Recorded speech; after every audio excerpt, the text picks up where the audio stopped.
Hello everyone, welcome back to the General Chats film review. I'd like to apologise for not having an episode last week, but I was unable to record due to personal commitments. But to make up for it, we're going to have a supersized segment this week, well, supersized episode this week covering seven films. We are talking about everything from the South Korean zombie movie Train to Busan to the modern day musical version of A Christmas Carol, Spirited. So let's kick things off, shall we? Right. So we're starting off this week with Train to Busan, a South Korean zombie movie. The film revolves around martial law being declared in South Korea when a viral outbreak pushes the country into a state of emergency.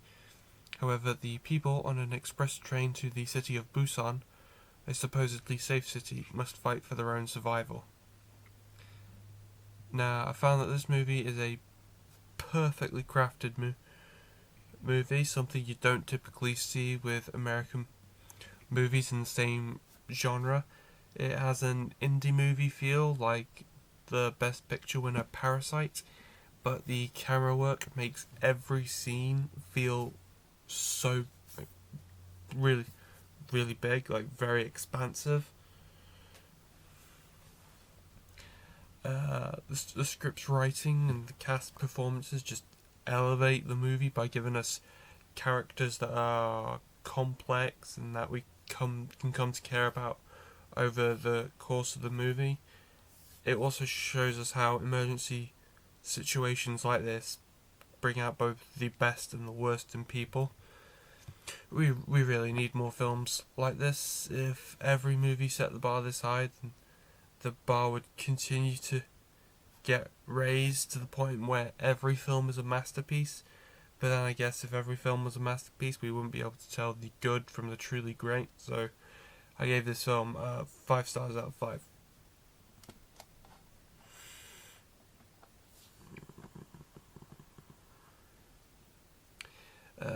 I took this opportunity to rewatch the Keanu Reeves version of Constantine, a 2005 DC film that was the directorial debut of future Hunger Games director Francis Lawrence.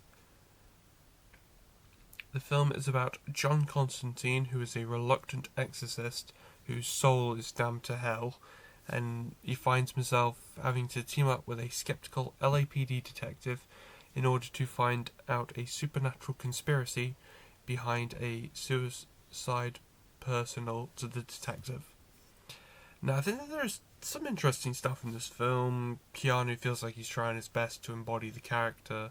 Like, you can actually feel that he's struggling to pull off the source material. There's also quite a lot going on in the film, both visually and narratively. Now, there is some great visual stuff, especially the visual feel of the movie, and it feels completely different from DC, especially the DC stuff you see these days, but it kind of reminds me of Joker in that way. Joker. I have to remember where I put it for a minute. And now, I love Hunger Games Catching Fire. I think that film is amazing, not visually, not amazing, just visually amazing. And as it was Lawrence's first Hunger Games film, he had a difficult job as it was the middle chapter of a trilogy.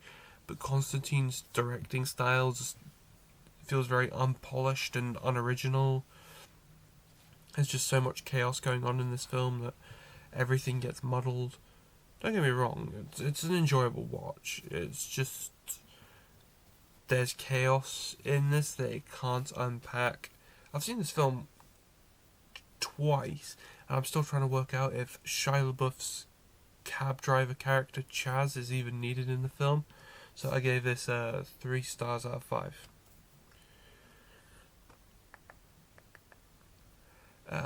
I finally got the chance to watch the newest Roland Emmerich film, Moonfall, a big sci-fi disaster film where the moon falls out of orbit and a disgraced astronaut teams up with an old colleague and a conspiracy theorist in order to save the Earth. Now, I thought this film has the oddest possible cast for a disaster movie, with the main cast being like Patrick Wilson, Halle Berry, John Bradley, Michael Pena, and Donald Sutherland. It's just a very odd cast, but I absolutely love the chemistry between Patrick Wilson and John Bradley. It feels like their characters quickly became best friends, so that was a pleasant surprise. No, I had low expectations for the film, as it was a box office bomb and critics hated it, and Emmerich kind of messed up when he did Godzilla. But I absolutely enjoy The Day After Tomorrow, and Moonfall is exactly the kind of disaster movie that Emmerich knows how to make, and there were a lot of truly amazing visual effects, so I ended up enjoying the film a lot more than I thought I would, so I ended up giving it 4 stars out of 5.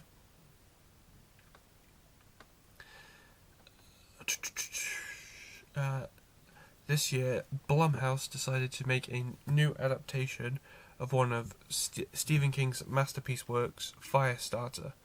Now, Firestarter is about a family of psychics that has been on the run for years, ever since their newborn baby telekinetically set fire to her nursery. So the film stars Zac Efron as the father of the family, who uses his psychic powers as a sort of con man to help provide for his family. And the film is all about the themes of the mother and father having to keep their daughter's powers secret because they know what the government will do to her if they catch her, and I absolutely loved how the film showed off these themes.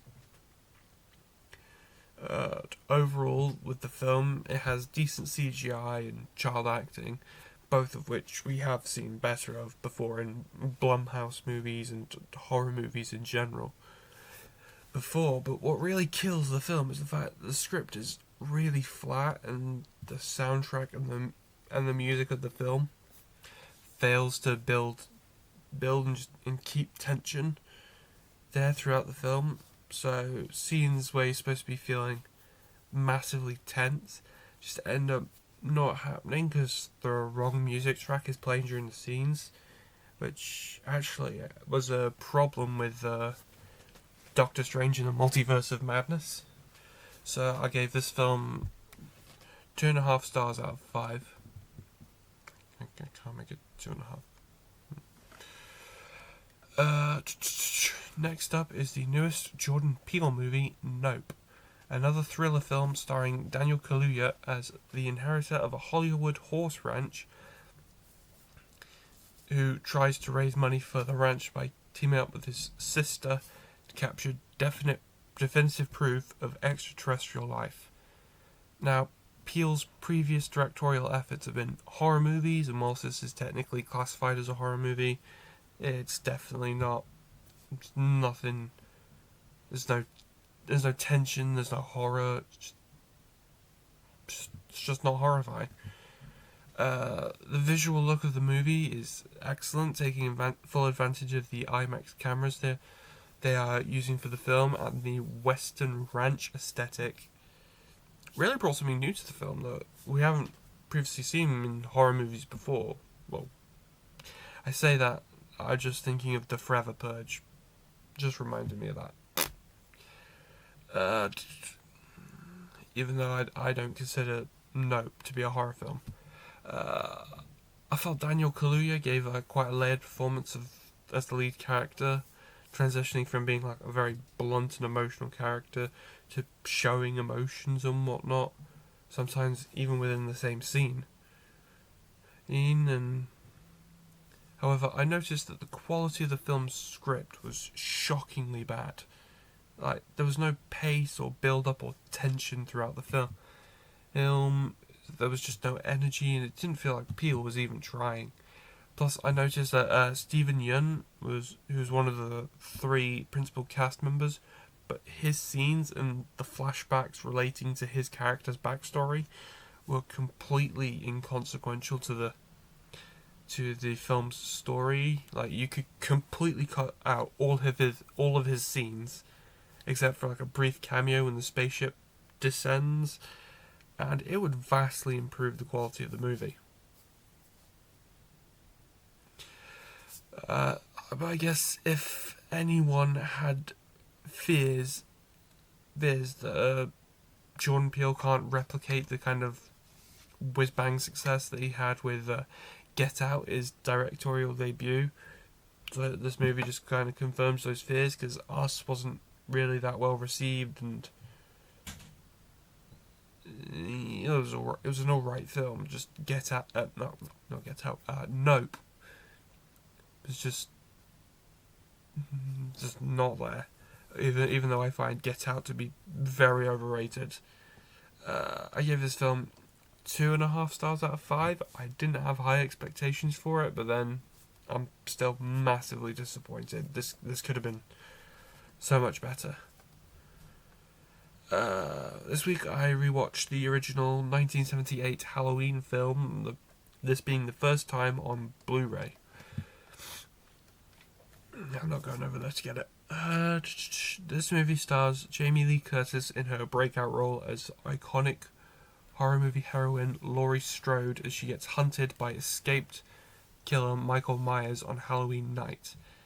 Now, I haven't seen any of the retcon sequels or the Rob Zombie remakes. I've only seen this original 1978 film and the Blumhouse sequel trilogy, which I haven't seen. I haven't actually seen ends yet. But I am aware of all the sequel story Easter eggs that were dropped in the 2018 Halloween film, like references to Michael being Laurie's brother. I know that was like a plot in a couple of the sequel films that they did that I haven't watched, but they retconned it. So, because watching the original 1978, that theory honestly doesn't make any sense. But the 1978 film, yeah, it's a film I enjoy. I admit during the excuse me. I admit that during the rewatch, that I noticed that by today's movie standards, it can feel a little like strange and whatnot, but it's actually a very neatly made little indie horror film that you don't really see succeed much anymore. This film definitely uses all of its resources to provide us with a scary tale on Halloween night. In fact, this might even be a film made to be religiously watched on Halloween night. So I give this film 4 out of 5 stars.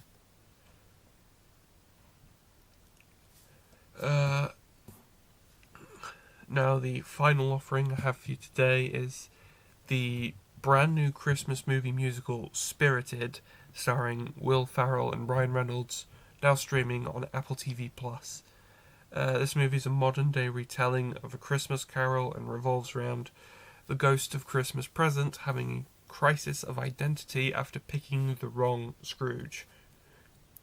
Now, I was actually really surprised by how much I enjoyed the film, and I found that whilst everyone knows to some degree the story of A Christmas Carol, this film looks at the source material differently, almost as a sequel and from the perspective of the ghosts.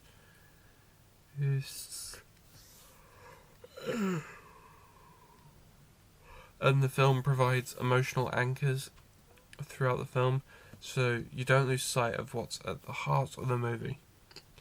Ryan Reynolds and Will Ferrell give incredible performances in this movie, like they are born to do musical film, and the whole cast, particularly Ferrell, look like they're having fun doing the film.